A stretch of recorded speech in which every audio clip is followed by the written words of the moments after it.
Good morning, garden friends, and welcome to week 15 of This Week in the Garden. It's going to be a hot one again today. We're entering another heat wave, although it might just be below heat wave standards. I'm not sure how much above 90 it's going to get, but it's going to be hot and humid the next few days.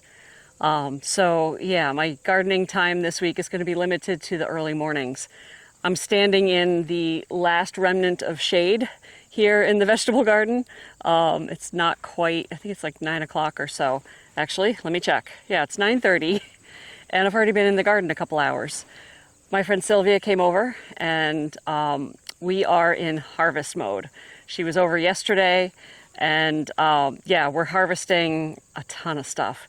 We harvested carrots and kale and beans.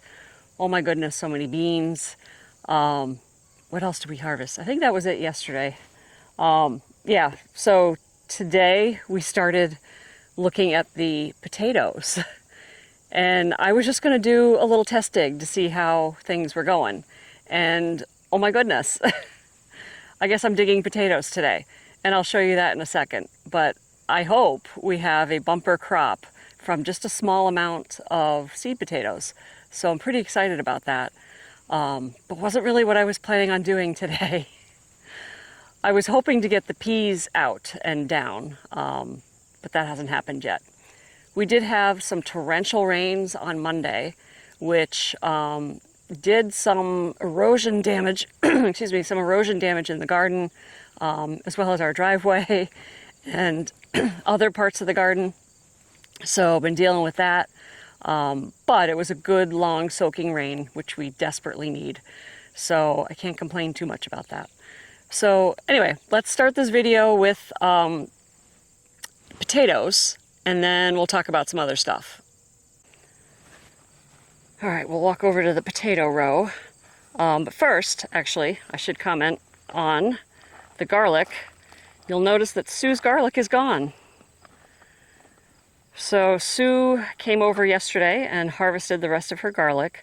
I'll insert the video I took yesterday here. But yeah, it was a bumper crop. She was very, very happy with how the garlic turned out. Huge cloves, lots of garlic. So she was very happy, and we'll be back next year. Well, actually, she'll be back this fall to plant the next round of garlic for next year. So that was good. So potatoes, I noticed over the last week or two the potato vines weren't looking all that great, and they're all basically dead. I wasn't too worried because they flowered, they grew big and flowered, which is usually a sign that they're forming tubers. But I figured, well, let's do a test dig and figure out what's in here. And I'll pop a photo in here that we took this morning. From one Yukon Gold plant and one red Nordland plant, plus a couple of little orphans that we stuffed in the ground down at this end. And we got a boatload of potatoes. So, and they look great. So I don't want to leave them in the ground too much longer. I'm a little worried that I'll, leave them in too long and the quality of the potato will deteriorate. So I'm going to start digging these today and getting them out of the ground. So let me start with the Yukon Golds here on this end.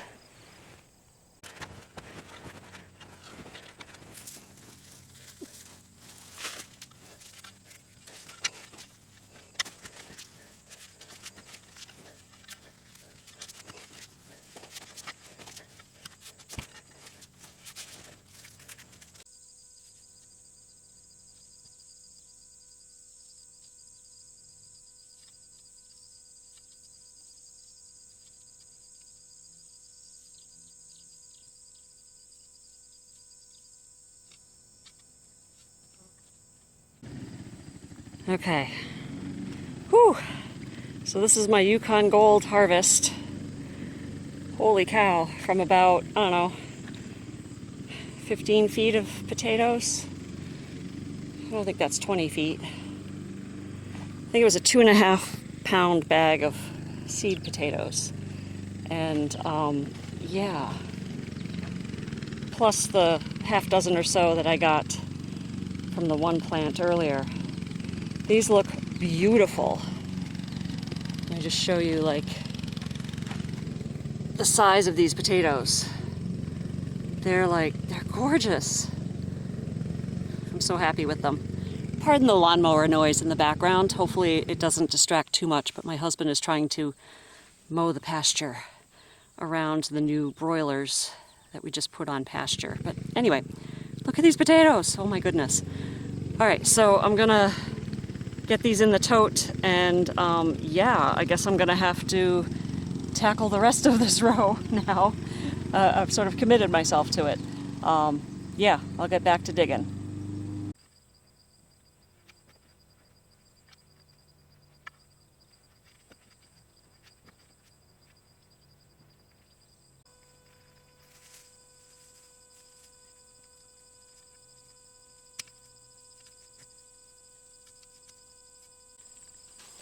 Whew, okay, here's my red Nordland harvest, plus the handful that I got from that couple of plants early on.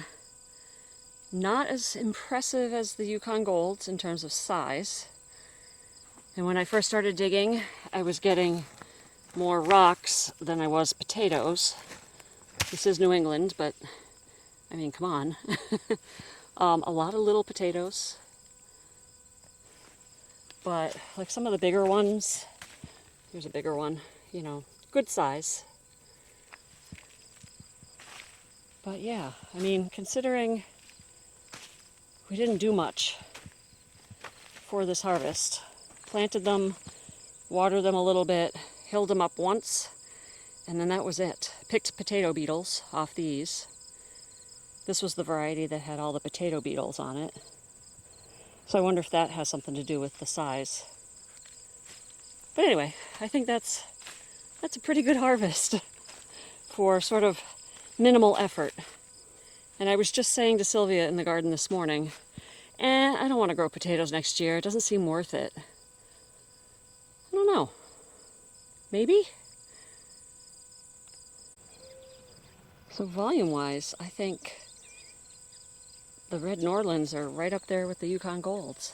I just think the Yukon Golds definitely had more big potatoes, whereas the Nordlands potatoes tended to be smaller. All in all, not too bad. This is a large storage tote. So almost, what, 2/3 full? Well, maybe it'll be worth it to grow them again.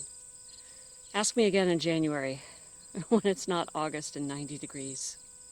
Okay, I'm here in the peas. These are the snap peas, and they're looking pretty rough at this point. Even though there are a bunch up here, you know, that look okay, I'm done with peas. And you can see they've got powdery mildew on the leaves too. So these have all got to come out.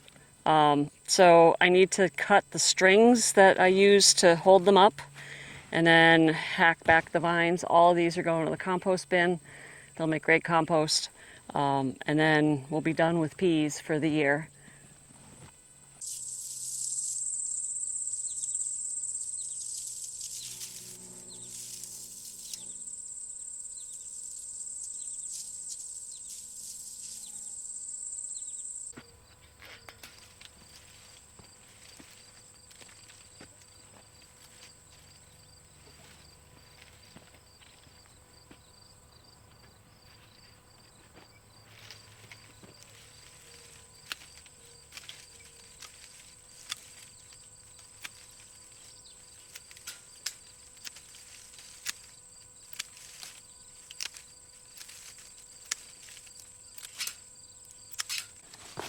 I'm cutting these down in stages. I cut them about halfway up the stalk just to get the weight of the foliage and the peas off of the lower stems.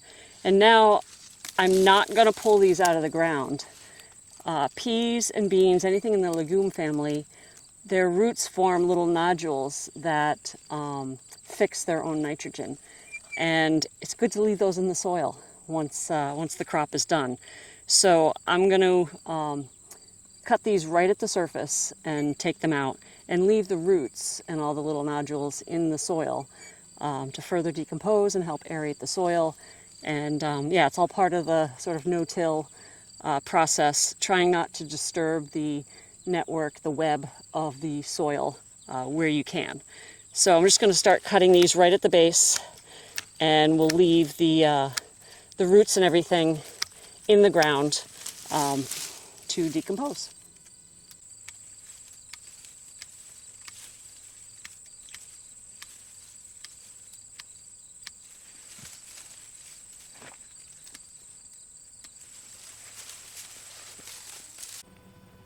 Well, there's a 4-foot high pile of bean carcasses and a half-empty row. Took down all the peas, including the snow peas. Look at all these peppers that are starting to go red. You can see them now that the peas aren't in the way or shadowing them.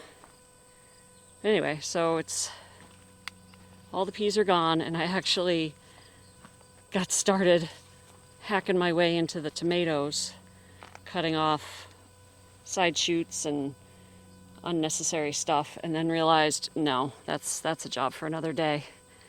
It's too hot, and whew, this was a lot of work.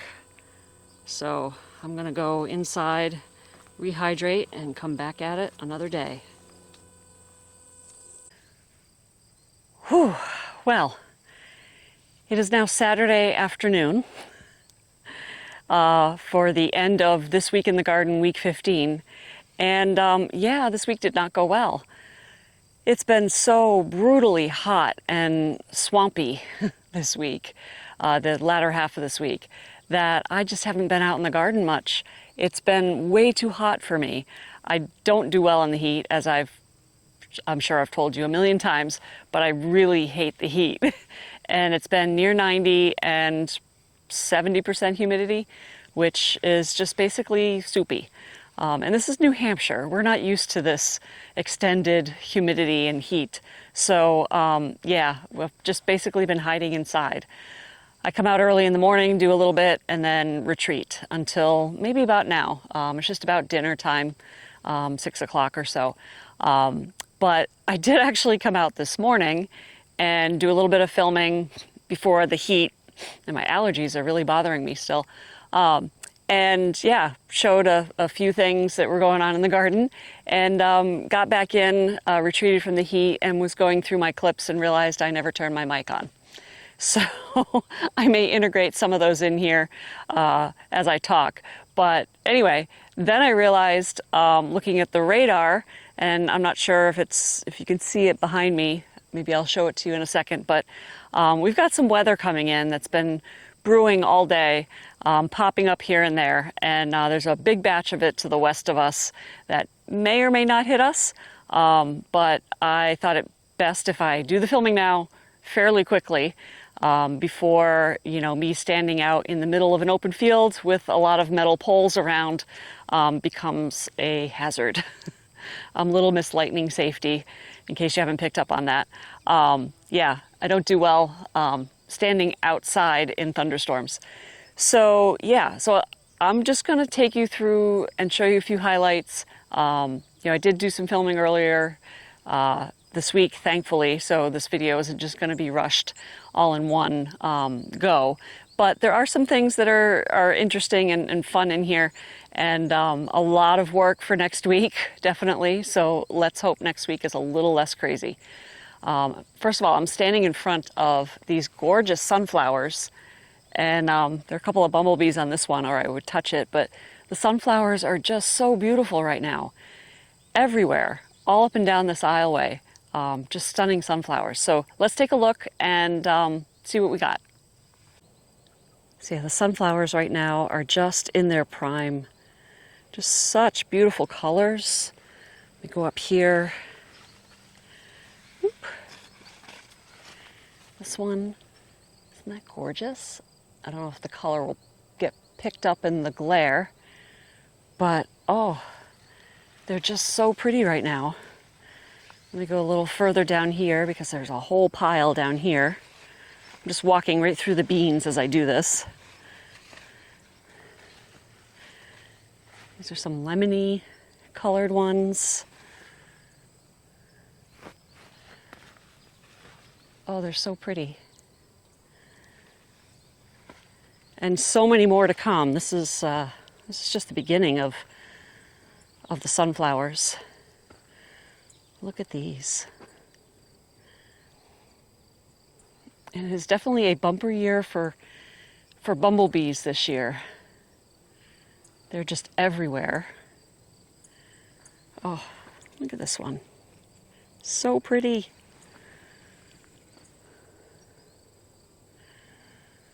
Yeah. All right. I don't know if you can see the sky, but it's definitely starting to give indications that there's stuff coming. So we'll try to keep this brief. All right, so cool stuff. The watermelons continue to grow, and these things are massive. I mean, look at the size of these things.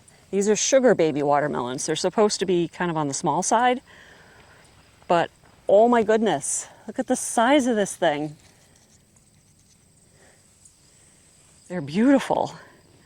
And we've also, I noticed, got a lot of butternut squash forming. Butternut is my favorite winter squash. I could eat it every day. I love it roasted. I love it as a soup. I love it mashed. And I'm so happy to be able to grow these this year.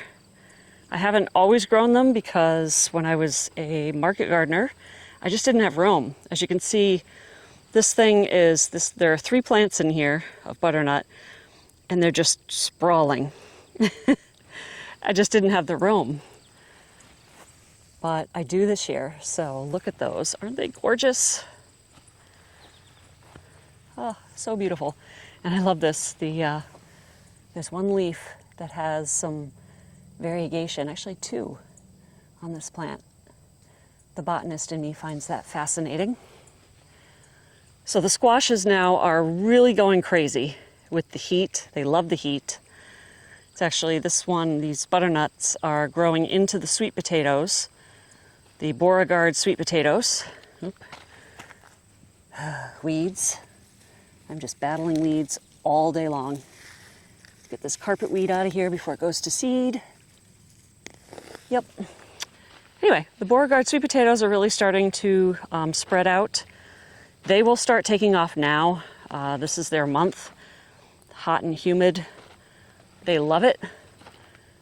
But I do need to consider redirecting these butternut vines. I don't want them to overtake the sweet potato vines. Ooh, look at the size of this squash.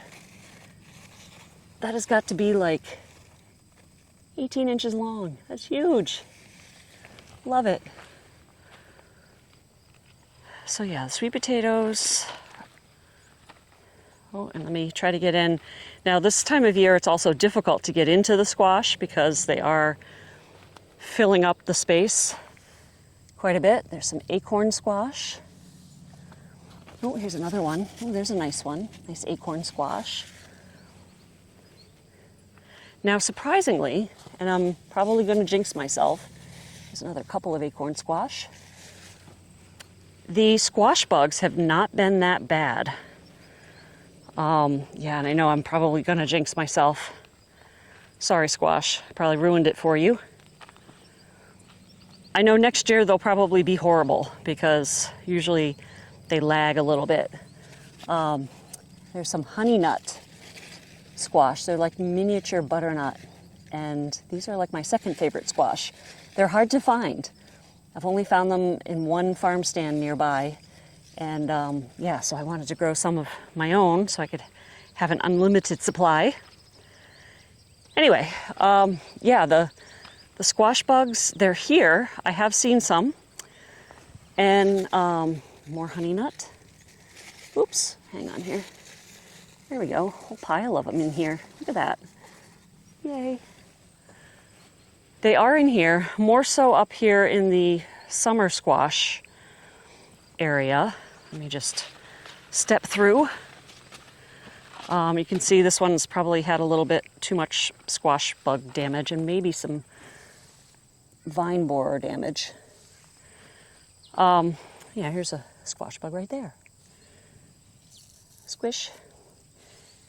Oh, and there's a couple right there, which I won't squish with my bare hands, but yeah, so they're here, but they're not doing too much damage. So I haven't sprayed anything. I have been, checking leaves for eggs like that, which I will come out and squish tomorrow morning, not today. It's squishing eggs where I can. Ton of zucchini still going. And if you know anything about zucchini, I swear this thing has grown since this morning when I looked at it and said, yeah, I got to pick that. Yeah, so squash is doing great. The other thing that's doing really, really well, the bell peppers are starting to turn. And they're a little covered with dirt from downpours we've had recently, but they are just, yeah, look at all these. Starting to turn. Some of these I'll leave on a little longer because they still have a little bit of green, but wow, they're just gorgeous. So we'll have a whole pile of those. The beans, oh my goodness, I've been picking so many beans, and I still have a ton of beans to pick. These are the filet beans, the Compass filet beans, and they are still coming. Yep. Way too many beans. Put a bunch in my freezer, gave a bunch away. Yeah. Speaking of out of control, tomatoes. Holy cow. These are determinate, supposed to be bush sort of tomatoes. The San Marzanos here, and then the Blue Beach paste tomatoes. And look at the amount of tomatoes on these plants. Unreal. Some are ripening. But I really, really need to get in here and hack these back because the fence is literally bowing from the weight of them. And unfortunately, it won't be today. The one thing I did notice, and I noticed this morning, and I'll sneak a little footage of it in here, but we have some hornworms in here, and you can see the damage here, and also the frass, the hornworm poop on the ground. That's usually the first sign, the little black stuff, little black dots. Yeah. So I found one earlier, and then I found 4. So I'm definitely going to have to come back in. And actually, this is a really interesting little tip, especially if you have kids. Kids love this stuff. Hornworms fluoresce in black light. So get yourself a black light. If you have tomatoes and you think you have hornworms, get yourself a black light, come out at night and shine them up and down your tomatoes. And I will try to put a photo. I have photos from years back when we first discovered this and came out here and were, doing a big hurt on the tomato hornworms. Yeah.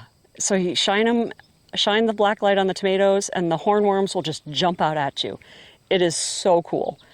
Science geek in me is so happy with stuff like that, but kids love it too. And then you can just pick them off and put them in a bucket, and if you have chickens or have a friend that has chickens, give them to the chickens, or dispose of them as you see fit. But yeah, I definitely need to check these for more hornworms, because where there are 1 or 4, there are probably 20. And yeah, I need to cut these back. I mean, look at these. These all need to get cut back. It is August. It's the second week of August. So we need to start thinking about, what do I want to get ripening before frost, which is typically first week or so of October. So that's really only 8 weeks away, maybe. So I need to, maybe in a week or 2, top these tomatoes and allow all the rest of the green tomatoes down below time to ripen. So that's probably next week or so I'll be doing that. The cucumbers are hanging on. We do have, one here that's gone with wilt, but then we have another one that's doing okay and still putting out, oops, Where are you? Some nice fruit here. So not a total loss. Let's see, what else do we have? Oof, that sky's starting to look a little bit scary over there. All right, let's walk up and check out what else is going on in the garden. Look at these pretty sunflowers. All the other flowers are actually looking pretty good as well, despite limited deadheading recently. Even the cosmos, which tend to object to not being deadheaded, are still putting out some nice blossoms. The Tithonia this year, let me get up closer to it, has been sort of meh. Oh, here's Bumblebee. The bumblebees are enjoying it. Yeah, they're not as big as I'd hoped. The first year I grew these things were like 8 feet tall and probably 3 times the size. But, you know, each year is different. All right, brassicas. My dear friend Sylvia has been preserving stuff for me. Yeah, I'm just so grateful for her. So she harvested all the kale here in this oldest kale planting and processed them for the freezer. And we'll be picking this Dino kale soon to do the same. And then some cabbages that are looking a little bit rough. Oh, here's the one Carex cabbage that survived. I really need to harvest that. And flea beetles, I just saw flea beetles jumping off this, so they're still here. So the second planting of kale is looking pretty good. Probably start harvesting that as well. I do have cabbage moths, so I do need to get in here and spray with Dipel, the BT. The third planting of kale is definitely not looking great. And I think it's probably flea beetle damage. Again, flea beetles have been awful this year. I am sowing seeds inside, and I will insert some footage from what I filmed this morning with no sound. But I've sown, I have a tray of lettuce that I sowed a couple weeks ago. And it's a mix of Salanova lettuce and head lettuce, different types of head lettuce. This time of year, I sow varieties that can handle the heat a little better.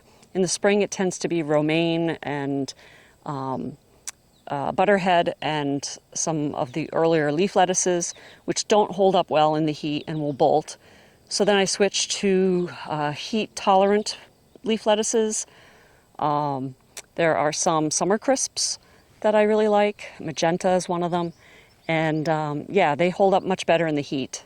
The Salanova, the seeds are about 2 years old, and you can see that, you know, I'm having partial germination, but I'm just going to keep using them until probably the end of this season, and then chuck the rest. So I sowed a whole other tray of Salanova and the head lettuces mixed. And then I also sowed the first tray of spinach with the new package of spinach seeds I got from Johnny's. The previous lot had really poor germination, and Johnny's was nice enough to give me a new one. So they haven't popped up yet. I just sowed these yesterday. I'll be sowing a second one, plus a half tray of some kales, some fall broccoli, and maybe some fall cabbage, some Chinese cabbage. We'll see. But yeah, these will stay indoors until they're pretty robust, and then they'll go outside. It's just too hot for them right now. They will just wither and die. So I want them to have a little more meat on them, if you will, before I put them outside. Okay, the other thing that is doing really well in this heat is the corn, the Floriani Red. Look at this. It's got to be like 10 feet plus.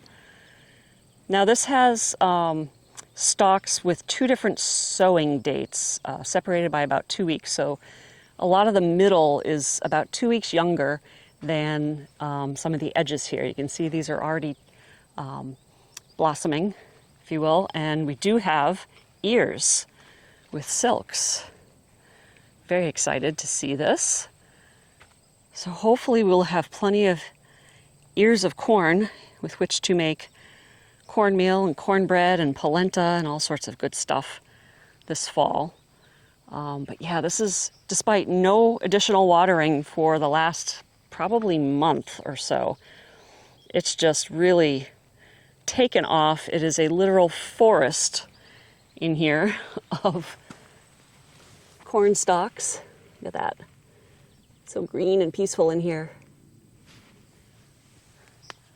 But yeah, so keeping our fingers crossed that this continues to grow and produce ears. And yeah, very excited to see how that works out. All right, we'll walk over to the onions. These are shallots, actually, that have started flopping over, so that tells me they're done. So I will probably push the rest of these over and allow these to sort of die off a little bit more, and then pull them and put them in the greenhouse to cure. The other onions really aren't showing me that they're ready yet. Oh, look at these weeds. Oh, just not gonna look there. Anyway, yeah, once these start to flop over, I will come through and push the rest of them over, and I'll show you all that when that happens. Lettuce, weeds.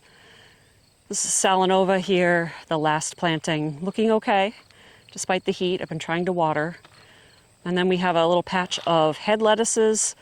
The romaine here is probably, well, actually that might be editable, but a couple here look like they're about ready to bolt. The others look okay, except for this one that's bolted. But this New Red Fire, and I want to say this might be Green Star, or either Green Star or Starfighter, maybe Starfighter. And then this is Nevada, that I know. Those seem to be holding up pretty well. This is the oldest planting of Salanova that needs to be cut like yesterday. Didn't cut it today because it was just too hot. It's starting to bolt, but it'll still be edible in this form. But I need to get to it like tomorrow, hopefully. Cut that all back so that I can save the entire crop and make many, many bags of lettuce that I'll be giving away to friends. Carrots, this was the first planting of Yaya. These are early carrots. Came through and harvested a bunch of them, not all of them, and dear Sylvia processed them for me into nice little bags of cut up carrots to be put in the freezer. We'll probably come back in the next week or so and harvest the rest of these as they size up a little better. And then we can move on to the Napoli and Navel. And I can't remember which of the two are which, but they're main crop.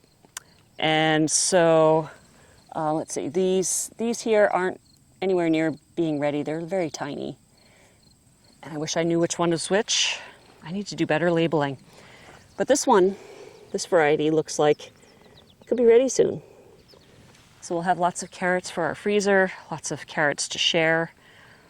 And then the storage carrots, this is Bolero, this patch here, those have many weeks to go. But they're looking good. Let's see. Yeah, they're still very, very tiny. But the foliage is looking really nice. So hopefully we'll get a good storage crop there. And those, I think I may try to put some in boxes of sand. I've heard that's a really good way to store them. Never tried it before. Yeah, and then many gifts for friends because obviously I don't need this many carrots. Again, head seed, put it in the ground. Next year will be definitely different because I do not need this many carrots for sure. All right, beets still growing, and yeah, really need to be harvesting these more. Probably won't put another crop in because I could harvest this all now and have more beets than I or my friends will need, and I'm not really a big fan of beets. So, yeah, way more than I need. chard is limping along. Still haven't figured out what's eating it, but there's plenty in here that is edible that we can take to eat, and I will probably be harvesting some soon to process for the freezer.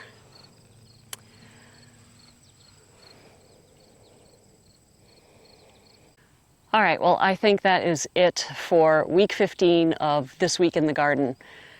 I'm done. It's hot. It's so hot. Whew. Hopefully next week will be a little bit cooler because we still have a lot of stuff to do, Sylvia and I. Weeds are still here and harvesting like crazy, which is wonderful, but it's a lot of work. It's August. It's what happens. So yeah, come back next week and see what's growing in the garden. Thanks for being here. I do appreciate that you are here, and I'll see you again. Bye.